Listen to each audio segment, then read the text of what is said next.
Ano po itong binabanggit ninyo na Mm. budol dito sa naging pahayag sa health agenda ni Pangulong Oo. Marcos Jr. last SONA? Alin po dong O part sa mga nasabi niya, yung sinasabi niyo pong budol? okey. So yung sinasabi po nating budol kasi, ang sinasabi po niyang no balance billing po. Na sinasabi po na wala na pong babayaran 'pag, ikaw po ay napunta sa hospital, nagpagamot. Na ang pinaka-ano po kasi natin diyan, bakit kailangan at ang sinabi niya po, bakit kailangan, bahala na ang PhilHealth.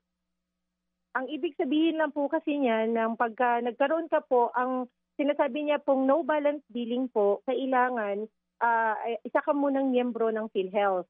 Pagka ikaw naging miyembro na ng PhilHealth, hindi ibig sabihin na automatic maging no balance billing ka po. Kasi may categorization pa po 'yun. Sa ngayon po, pina-practice pa rin po 'yan na kailangan makategorize ka muna. May marami po kasing categorization po 'yun. Ngayon, kung ikaw po ay pasok do'n sa categorization po na parang indigency siya, ang dating, ibig sabihin po no'n wala kang babayaran paglabas mo. Pero kung upon the interview, kasi may mga interview pa po 'yon, may mga requirements pa po silang hinahanap sa inyo.